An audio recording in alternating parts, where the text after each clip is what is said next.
Lost in the rain one night. Anna Whitaker had nowhere left to go, 8 months pregnant and completely alone. She wandered through the dark forest until she spotted a faint light coming from an empty cabin deep in the woods. She thought the empty cabin would simply give her shelter from the storm, but the moment she stepped inside after being lost in the rain, something beneath the wooden floor suddenly moved. And what she discovered in that cabin that night would change her life forever. Subscribe for more powerful stories and tell us in the comments which city you're watching from. The rain had been falling for hours, the kind of rain that seeps through your clothes, through your skin, and somehow settles deep in your bones. Anna Whitaker pulled her thin jacket tighter around her swollen belly as she stumbled along the narrow dirt road. She was 8 months pregnant, exhausted, and more alone than she had ever been in her life. Only a few months earlier, things had looked so different. She had been studying at a small nursing college in Vermont, sharing a tiny apartment with her boyfriend, Daniel. She had dreams back then. Dreams of a stable life, of helping people, of raising a family someday. But life has a strange way of unraveling when you least expect it. The day she told Daniel about the baby, the warmth left his eyes as if someone had blown out a candle. "This isn't my responsibility," he had said coldly. Her parents hadn't been any kinder. By the time the leaves had fallen from the trees, Anna had lost her home, her education, and nearly every person she thought loved her. Now the rain poured harder, the cold biting into her hands as another sharp pain twisted through her stomach. That's when she saw it. A faint golden light glowing through the trees. An old wooden cabin, sitting alone in the dark woods. And Anna Whitaker had no idea that stepping inside that cabin would change her life forever. The rain didn't slow as Anna Whitaker stepped closer to the cabin. If anything, it seemed to fall harder, drumming against the roof of the forest like 1,000 tiny fingers tapping on glass. Anna could barely feel her feet anymore. Her shoes were soaked through, mud clinging to every step. Each breath burned in her lungs, and the dull ache in her lower back had begun to sharpen into something far more frightening. Another contraction. She stopped on the narrow path, clutching her stomach as the pain rippled through her body. "Not yet," she whispered through clenched teeth. The baby wasn't due for another 2 weeks. But stress had a way of changing plans. So did rainstorms and loneliness. The cabin stood about 30 yards ahead, its windows glowing with the soft amber light of firelight. It looked old, very old, like the kind of place that had stood through decades of winters and storms without ever asking permission. For a moment, Anna hesitated. You learn to be cautious when life has knocked you down enough times. But another contraction twisted through her stomach, stronger than the last. That settled it. She forced herself forward, one shaky step at a time. The wooden porch creaked beneath her weight as she climbed the 2 steps. Rainwater dripped from her hair onto the worn planks. The door looked heavy, carved from thick oak, the kind that had probably been opened by hundreds of travelers over the years. Or maybe none at all. Anna lifted her hand. For a moment she just stood there, staring at the door. Then she knocked. The sound was small, almost swallowed by the rain. Inside the cabin, Eleanor Gardner sat quietly beside her fireplace. The fire cracked and popped, filling the room with the warm smell of burning cedar. She had been sitting in the same rocking chair for nearly an hour, staring into the flames while a leather-bound journal rested in her lap. The pages of that journal held 7 years of silence, 7 years of solitude. Eleanor had once been a nurse in the small town 20 miles down the mountain. A good one, people used to say. The kind who stayed late after her shift just to hold a frightened patient's hand. But that had been a lifetime ago. Before the war, before the knock on her own door that had brought the news about her husband, Thomas, before the baby she had carried for 6 months, quietly stopped moving one night. After that, The town had begun to feel smaller every day. Too many memories lived there. Too many empty spaces. So Eleanor had packed what little she owned and moved into the old family cabin deep in the woods, her grandparents' place, abandoned for years. 7 winters had passed since then. 7 years of quiet mornings and long nights beside the fire. Tonight felt different, though. She couldn't explain why. For the past several weeks, Eleanor had been dreaming. The same dream, over and over again. A young woman, heavy with child, walking through rain, coming toward the cabin. In the dream, Eleanor always opened the door, and every time she woke up with the same strange feeling in her chest, as if something important was about to happen. Something she had been waiting for, without even knowing it. The knock came again. Soft. Barely there. Eleanor blinked, lifting her head slowly. For a moment she thought it might just be a branch tapping the door in the wind. But then it came a third time. Knock! Knock! Knock! Her heart began to beat faster. She stood carefully, her joints stiff from age and years of solitude. The wooden floor creaked under her feet as she walked toward the door. For reasons she couldn't explain, she already knew what she was going to find. The moment she opened the door, the cold rain rushed inside like a breath of winter. And there she was. Anna Whitaker stood on the porch, drenched from head to toe, one arm wrapped protectively around her swollen belly. Her face was pale, her lips trembling, her eyes filled with both fear and desperate hope. "Please," Anna whispered, her voice barely audible above the rain. I think my baby is coming." For a single heartbeat, Eleanor froze. Not out of fear, but out of recognition. Not recognition of Anna's face. They had never met before. But recognition of the moment. This was the moment from her dreams. The young woman. The storm. The child. Something deep inside Eleanor stirred. Something she thought had died long ago. Instinct. Compassion. Purpose. Without another word, she stepped aside and opened the door wider. "Come in," Eleanor said gently. Her voice sounded rough, as though it hadn't been used much in years. But there was warmth in it. The kind that only comes from someone who has known pain, and still chooses kindness anyway. "You're safe here," she added softly. Anna stepped across the threshold, and in that exact moment, the rain outside suddenly softened, almost as if the storm itself had been guiding her here all along. To this cabin, to this night, to the beginning of something neither woman could possibly understand yet. The warmth of the cabin wrapped around Anna Whitaker the moment she stepped inside. After hours in the cold rain, it felt almost unreal. The air smelled of cedar wood and old books. The fire in the stone fireplace crackled softly, sending waves of golden light across the wooden walls. Everything inside the cabin looked simple, but cared for. A worn sofa, a rocking chair near the fire, shelves lined with jars, candles, and old photographs. It was the kind of place that felt like it had stories hidden in every corner. Anna barely had time to take it all in before another contraction hit.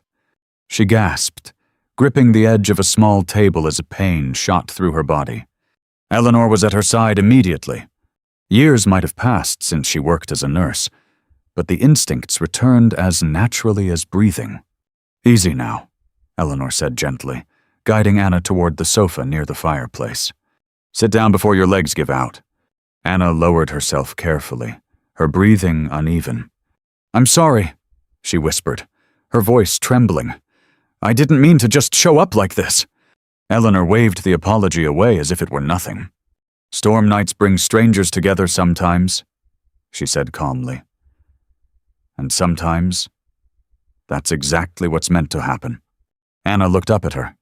Something about the older woman's voice made the fear in her chest settle just a little. Eleanor moved quickly around the room, gathering towels, blankets, and a small metal medical kit from an old wooden trunk near the wall. When she opened it, The tools inside gleamed softly in the firelight.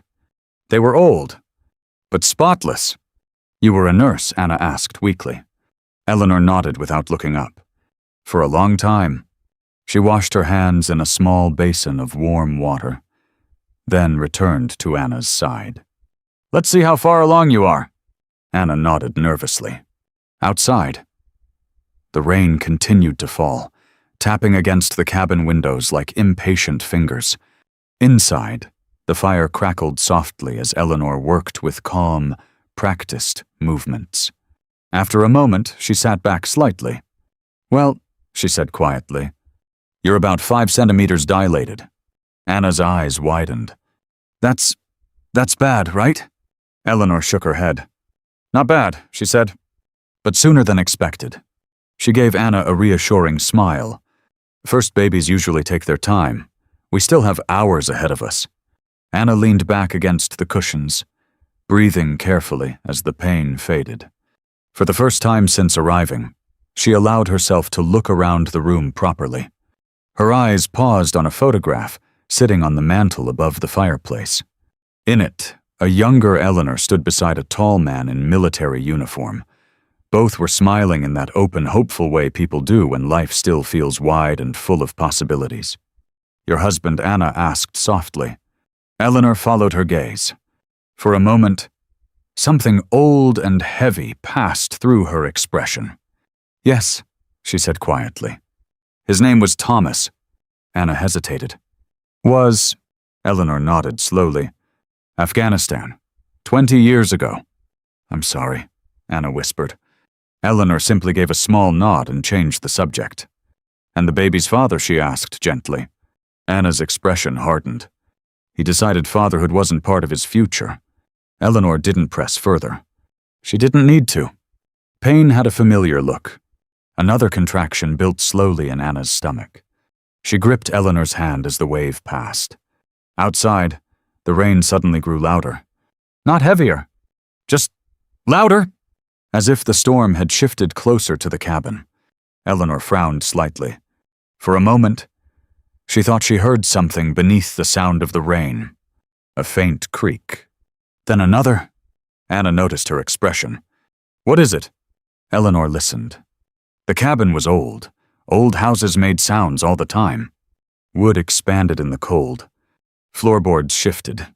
Animals sometimes wandered beneath the foundation. Still, there it was again. A low, dragging sound.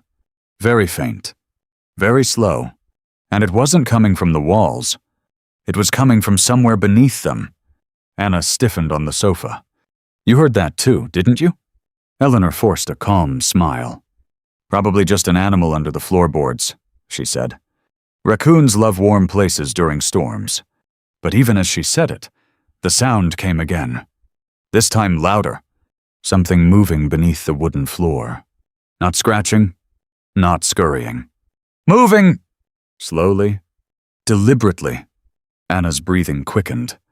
"That doesn't sound like a raccoon." The floorboards near the fireplace creaked softly. Both women stared at the same spot. For a long moment, nothing happened. Then, thump. A dull impact from directly beneath the floor. Anna grabbed Eleanor's arm. "Oh my God." The fire popped loudly in the fireplace. Eleanor stood slowly. "Stay here," she said calmly. Anna shook her head immediately. "No way." But Eleanor was already walking towards the center of the room. Each step made the old floorboards groan. The sound beneath the cabin moved again. Closer this time. Something shifting in the darkness below the house. Something large enough to make the floor tremble slightly. Anna felt a chill crawl up her spine. The storm outside suddenly grew quieter. Not calmer, just quieter. As if the entire forest were holding its breath. Then the floorboard near Eleanor's feet lifted. Just slightly. Barely an inch. But enough for both women to see it move. Anna's voice came out as a whisper. "What is under your cabin?" Eleanor stared at the shifting wood. Her heart pounded against her ribs. Because the cabin had no basement. Nothing should have been under there at all. And yet, something was moving beneath the floor. slowly, patiently, as if it had been waiting. For several long seconds, neither of them moved. Anna Whitaker sat frozen on the sofa, her hands gripping the edge of the cushion so tightly her knuckles turned white. Across the room, Eleanor stood near the fireplace, staring down at the floorboard that had just shifted. The wooden plank slowly settled back into place. The cabin fell silent again. Too silent. Even the rain outside seemed to fade into the background. Anna swallowed hard. "Tell me that houses do that sometimes," she whispered. Eleanor didn't answer immediately. She had lived in this cabin for 7 years. 7 long winters. And not once had the floor ever moved like that. Finally, she forced herself to breathe. "It's probably just the foundation settling," she said quietly. But even she didn't believe it. Another contraction twisted through Anna's body. She cried out softly, doubling forward as the pain gripped her stomach. Eleanor's focus snapped back instantly. Right now, there was something far more important than mysterious noises. "Breathe," Eleanor said gently, returning to her side. "In through your nose, slow. That's it." Anna clung to her hand as the contraction passed. "I picked a strange night to have a baby," she muttered weakly. Eleanor managed a small smile. Life rarely waits for convenient timing. The fire crackled again behind them. And then, thump! Both women froze. The sound came again. This time it was clearer. Something moved directly beneath the center of the room. Not scratching, not digging. Moving. Slow. Heavy. Anna's eyes filled with fear. "That's not an animal," she whispered. Eleanor looked toward the floor again. The old boards were still now, but she could feel something strange in the air. A faint vibration, almost like the cabin itself was breathing. Just then, the lights flickered. Once, twice, and then the entire cabin went dark. Anna gasped. "Great," she whispered nervously. "Perfect timing." The only light left came from the fireplace, casting long, dancing shadows across the walls. Eleanor moved quickly, lighting an old oil lamp sitting on a nearby table. Soft golden light filled the room again. But something felt different now. Heavier, like the atmosphere itself had thickened. Outside, the rain slowed to a gentle drizzle. And then, something even stranger happened. The wind stopped. Completely. No rustling trees. No rain tapping the windows. Nothing. The entire forest had gone quiet. Anna felt a chill crawl across her arms. "That's not normal," she said softly. Eleanor didn't respond, because at that exact moment, the leather-bound Bible sitting on the small cabinet near the fireplace fell open.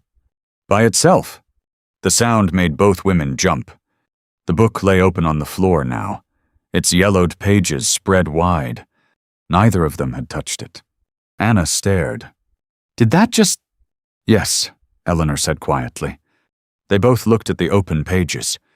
The paper was old. Very old. The ink had faded in places. But one section near the center had been written in darker handwriting, squeezed into the margins. Eleanor slowly bent down and picked up the Bible. Her fingers trembled slightly as she read the words aloud. "The child born during winter's storm will carry light into darkness." Anna blinked. "What?"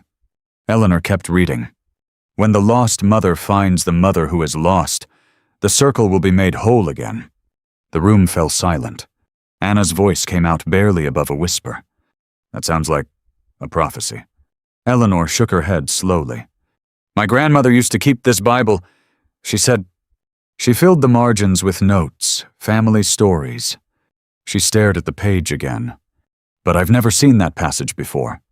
Another contraction hit Anna suddenly. "Stronger!" she cried out, gripping Eleanor's arm. Okay, that one hurt," she gasped. Eleanor helped her breathe through it.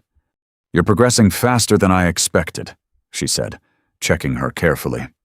"Your body's moving quickly now." Anna wiped sweat from her forehead. "That's good, right?" It means the baby is coming sooner. Before Anna could respond, the floor creaked again, louder this time. Both women turned toward the center of the room. The floorboard shifted, just slightly. Then another plank moved beside it. A faint golden glow slipped through the narrow crack between the boards. Anna's breath caught in her throat. Eleanor. The light grew brighter, soft, warm, almost alive. And then the sound beneath the cabin changed. No longer heavy movement. Now it sounded almost like a low humming. Gentle, rhythmic, as if something beneath the earth was waking up. Anna stared at the glowing floor. What is that? Eleanor didn't answer, because deep inside her chest, something old and forgotten was stirring. A memory, a feeling, hope. She looked back down at the open Bible in her hands, at the words written in fading ink. Then slowly, she looked at Anna. I think, Eleanor said softly, whatever is happening tonight has been waiting a very long time. At that moment, another contraction seized Anna's body, stronger than all the others. She cried out, and beneath the cabin, the golden light flared brighter, as if the earth itself had heard her. The golden light beneath the cabin pulsed again, soft at first, like the gentle flicker of a candle. Then brighter. Anna Whitaker gripped the edge of the sofa as another contraction surged through her body. This one was stronger than all the others. Her breath caught in her throat as the pain wrapped around her lower back and stomach like a tightening rope. Oh, God, she gasped. Eleanor moved quickly beside her, steady and calm despite the strange glow now leaking through the floorboards. Look at me, Eleanor said firmly. Anna lifted her eyes. Listen to my voice. You're doing exactly what you're supposed to do. Another wave of pain built, stronger this time. Anna squeezed Eleanor's hand. I'm scared, she whispered. Eleanor's voice softened.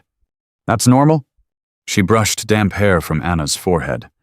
But you're not alone anymore. Outside, the rain had completely stopped.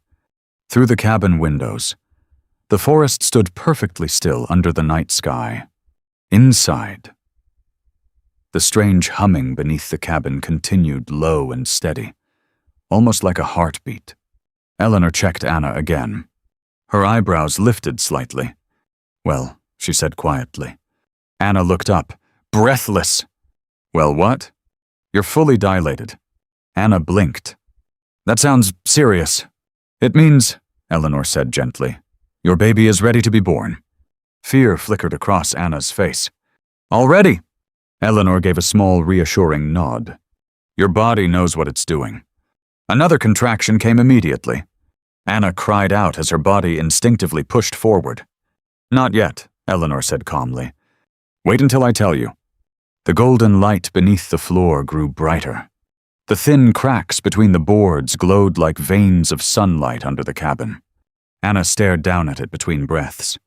Is it reacting to the baby, she whispered. Eleanor didn't know how to answer, because part of her wondered the same thing. The humming beneath the cabin grew deeper now. Not frightening, almost comforting, like something ancient, waking up. Another contraction hit. This one was overwhelming. Now, Eleanor said firmly. Push. Anna bore down with all the strength she had left. Her cry filled the small cabin.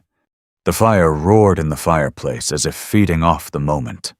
Beneath the floor, the golden light surged. Brighter, warmer. The entire room seemed to glow. Again, Eleanor encouraged. I can see the head. Anna's breathing became ragged. I can't do this.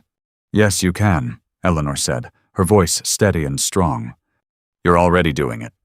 Another contraction? Push! Anna screamed as she pushed again. Outside the cabin, something extraordinary happened. Clouds parted across the sky. For the first time all night, the moon appeared above the forest. Its silver light spilled across the clearing.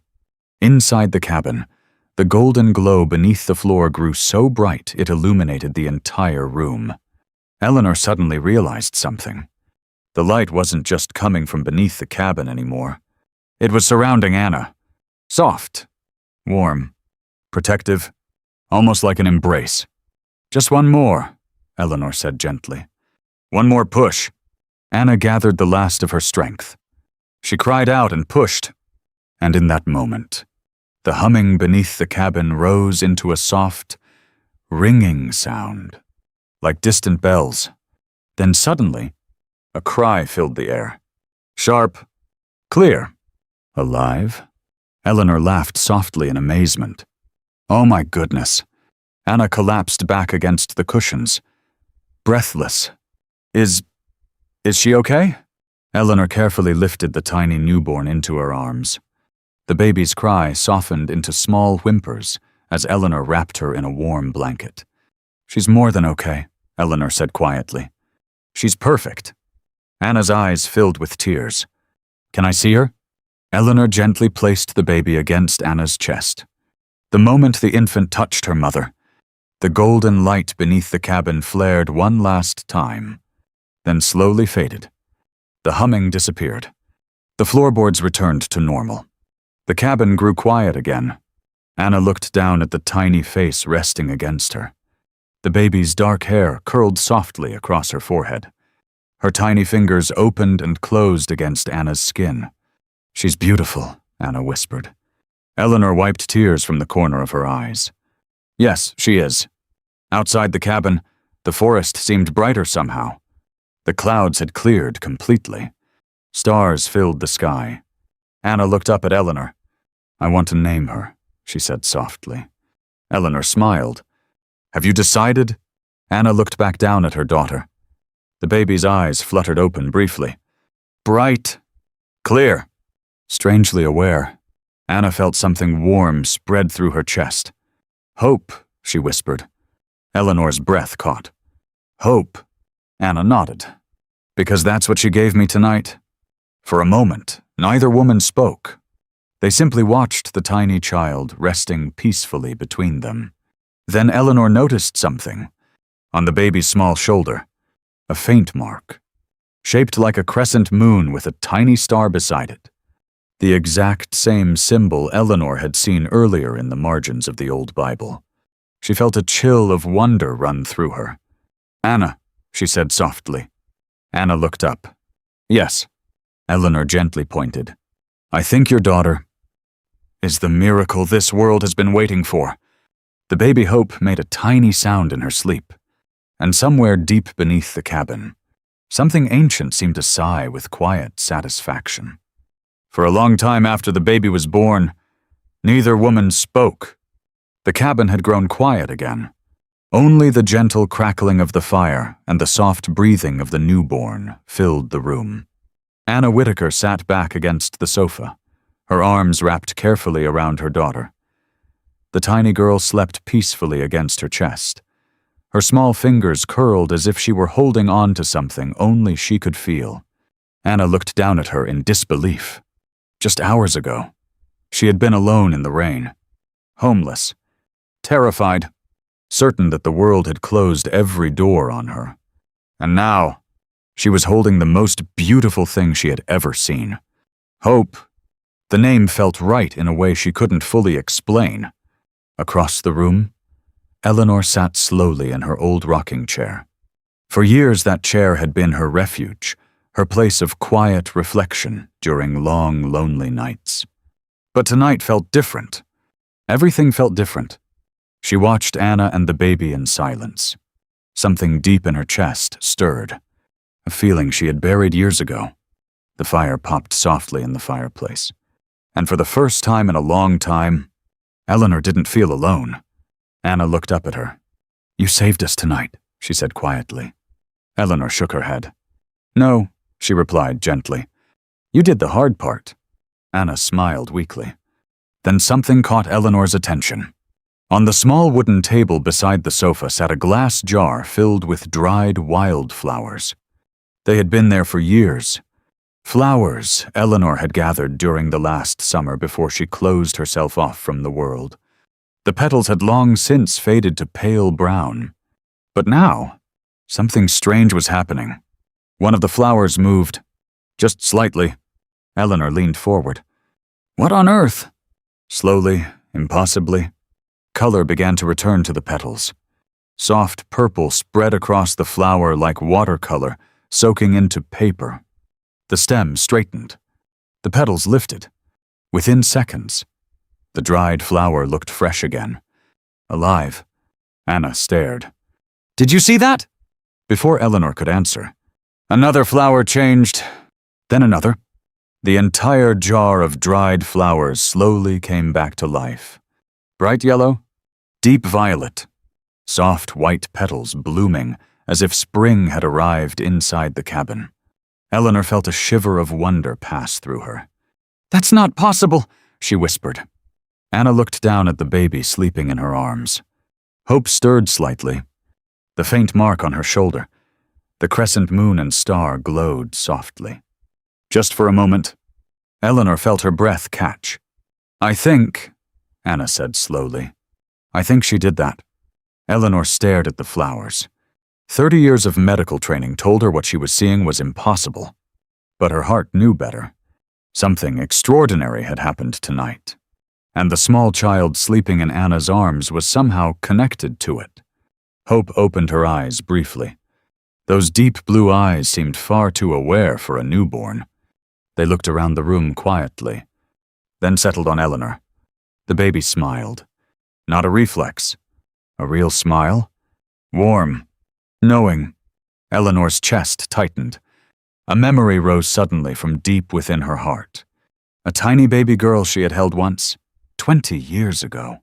A baby who had never opened her eyes. Never cried. Never lived. Eleanor had named her Hope. She hadn't spoken that name aloud in 2 decades. Anna noticed the tears gathering in Eleanor's eyes. What is it? She asked softly. Eleanor hesitated. Then she spoke. I had a daughter once. Anna listened quietly. She died before she could take her first breath, Eleanor continued. I named her Hope. Anna looked down at her own child, then back at Eleanor. That can't be a coincidence, she whispered. Eleanor shook her head slowly. I don't think it is. The firelight danced across the walls of the cabin. For the first time in many years, Eleanor felt something warm growing inside her chest. Not grief, not loneliness. Something new. Purpose. Hope's tiny hand suddenly reached outward. Before either woman realized what she was doing, the baby's fingers wrapped around Eleanor's hand. The moment their skin touched, a strange warmth flowed through Eleanor's body. Gentle, comforting, like sunlight after a long winter. She gasped softly. What's wrong? Anna asked. Eleanor shook her head slowly. Nothing. It's just... She looked down at the baby holding her finger. I haven't felt this alive in years. Hope yawned sleepily and closed her eyes again. The soft glow around her shoulder faded. The flowers on the table stood fresh and vibrant in their jar. And outside the cabin, the first light of dawn began to touch the forest. Anna noticed it through the window. The storm is gone, she whispered. Eleanor turned toward the glass. The sky was pale blue now. Snow-covered trees sparkled under the rising sun. The world looked new, clean, like it had been given another chance. Anna held her daughter closer. Maybe we were meant to find this place, she said. Eleanor looked around the cabin slowly. For years, she had believed this house was a place where life had ended, a place where she had come to hide from the world. But now, maybe it had always been something else, a place where something new was meant to begin. She looked at Anna, then at the baby, and finally smiled. I think, Eleanor said quietly, this cabin has been waiting for you.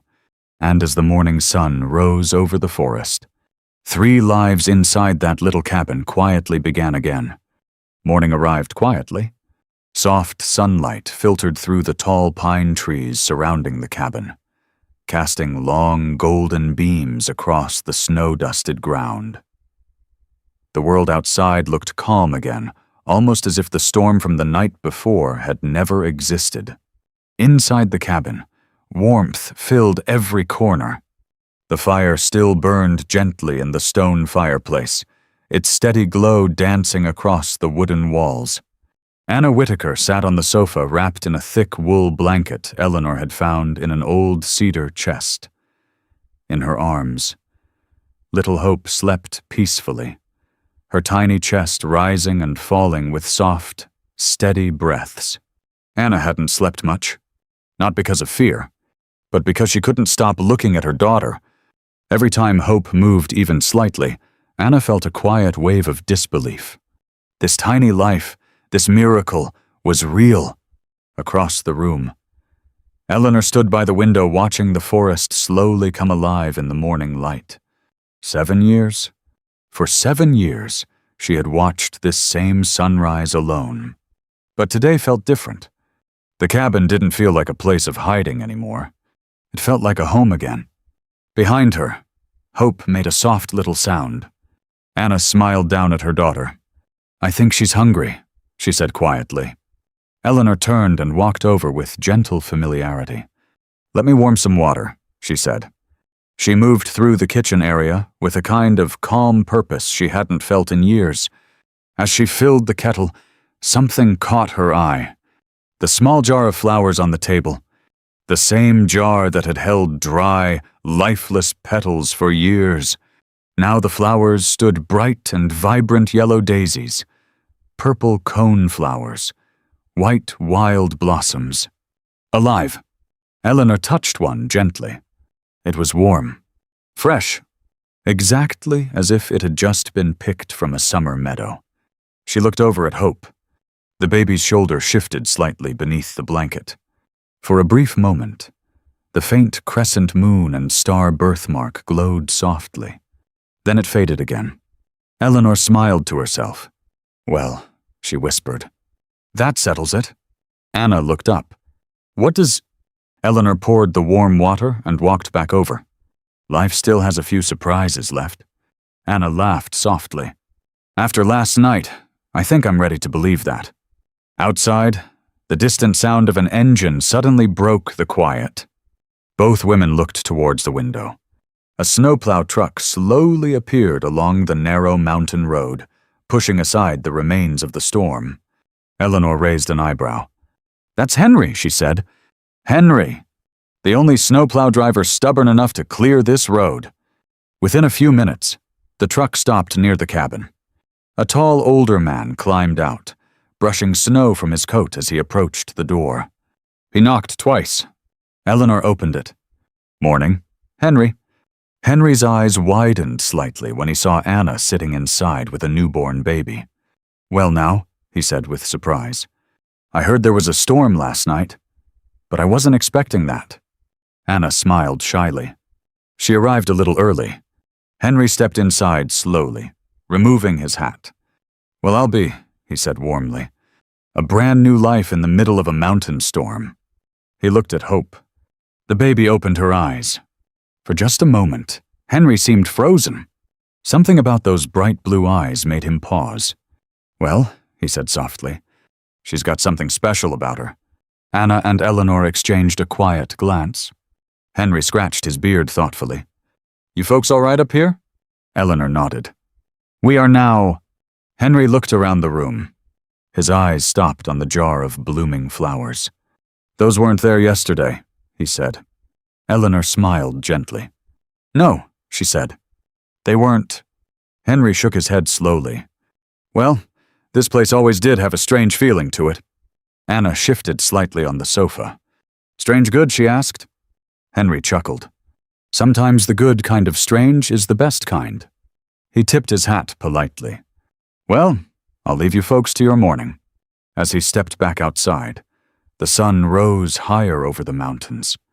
The snow sparkled like thousands of tiny diamonds across the forest. Inside the cabin, Hope yawned softly. Anna held her closer. "What happens now?" she asked quietly. Eleanor looked around the cabin, the old walls, the fire, the sunlight filling the room. For years, she had believed this place held nothing but memories. But now she understood something different. This cabin had never been an ending. It had been waiting for this moment. Waiting for a new beginning? She looked at Anna, then at the child in her arms. I think, Eleanor said softly, this place is going to become something very special. Anna smiled down at Hope. Well, she whispered, her name is Hope, after all. And outside the cabin, the world felt just a little brighter than it had the day before. For many years, Eleanor believed that the hardest night of her life had already passed. The night she lost her husband. The night she lost her baby. After that, she thought the world had simply moved on without her. So she did the only thing her broken heart knew how to do. She disappeared from it. 7 long winters passed in that quiet cabin. 7 years of silence, loneliness, and memories that refused to fade. But life has a strange way of circling back to us. Sometimes when we least expect it. Because on a stormy night, when a frightened young woman named Anna Whitaker knocked on her door, Eleanor discovered something she had forgotten. That the human heart never truly runs out of room for hope. Sometimes it just takes one small miracle to open it again. So if you ever find yourself walking through your own storm, remember Anna, remember Eleanor, and remember that sometimes the most beautiful chapters of our lives begin the moment we think the story is over. Because as long as there is breath in your lungs, there is still hope. If this story touched your heart, take a moment to share it with someone who might need a little hope today. Sometimes the smallest stories carry the biggest light.